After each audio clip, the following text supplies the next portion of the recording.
বাঙালির সাংস্কৃতিক পরিচয় ব্যাপারটা কিন্তু বেশ গভীর আর জটিল। কিভাবে এই পরিচয়টা গড়ে উঠল, এর আসল শেকড়টা ঠিক কোথায়? চলুন না এই পরিচয়ের নানা স্তরকে একটু কাছ থেকে দেখার চেষ্টা করা যাক।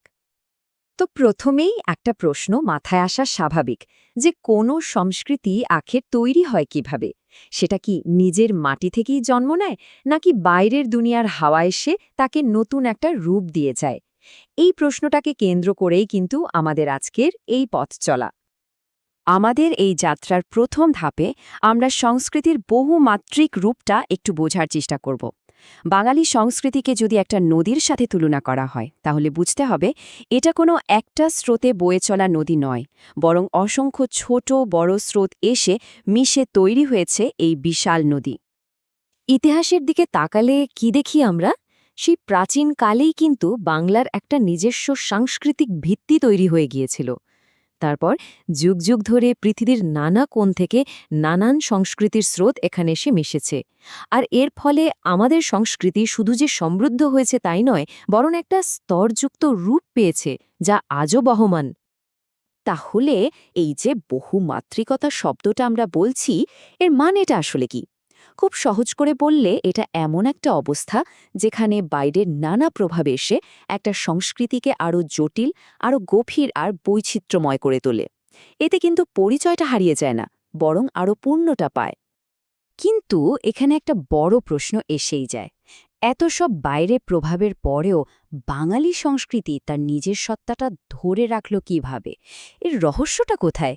চলুন সেই অনন্য পরিচয় তৈরির গল্পটাই এবার শোনা যাক। এর পেছনে আসলে কাজ করেছে দুটো প্রধান শক্তি। একদিকে যেমন ছিল বিশ্ব সংস্কৃতির থামতে না চাওয়া স্রোত, ঠিক তেমনি অন্যদিকে ছিল বাংলার নিজস্ব প্রকৃতি আর ভৌগোলিক অবস্থানের একটা অদ্ভুত টান। এই দুটো বিপরীত শক্তির মধ্যেই কিন্তু একটা অসাধারণ মেলবন্ধন ঘটেছে। আর ঠিক এখানেই কিন্তু আসল ব্যাপারটা লুকিয়ে আছে। বাংলার মাটি, এর নদী, এর জলবায়ু, এই ভৌগোলিক অবস্থানটাই আমাদের সংস্কৃতিকে তার অনন্য বৈশিষ্ট্যগুলো দিয়েছে। বাইরের প্রভাব তো এসেছে, সেটা সত্যি, কিন্তু এই মাটির গুণে সেটাই আবার একটা সম্পূর্ণ নতুন রূপ পেয়েছে। আর এই নিজস্বতার সবচেয়ে খাঁটি প্রমাণটা কোথায় পাব বলুন তো?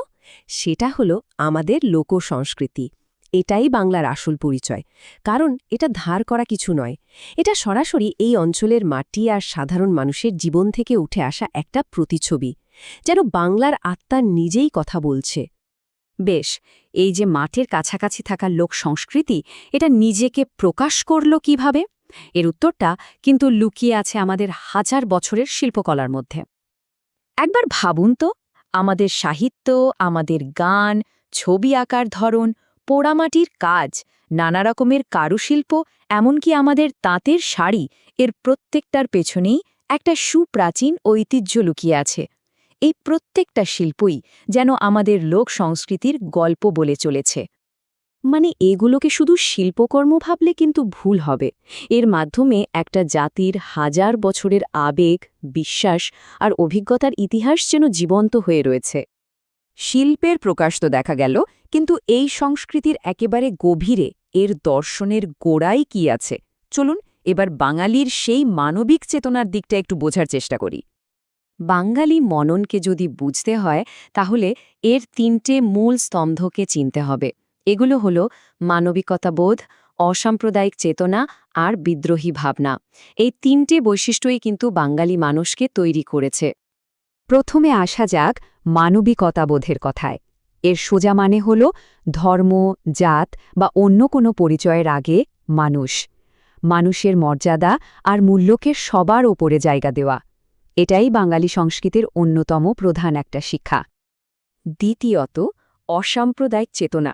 এই চেতনাটা ধর্মীয় ভেদাভেদের ঊর্ধ্বে উঠে সবাইকে নিয়ে একসাথে বাঁচার কথা বলে, আর এটাই এই অঞ্চলের সামাজিক বাঁধনকে সব সময় মজবুত রেখেছে।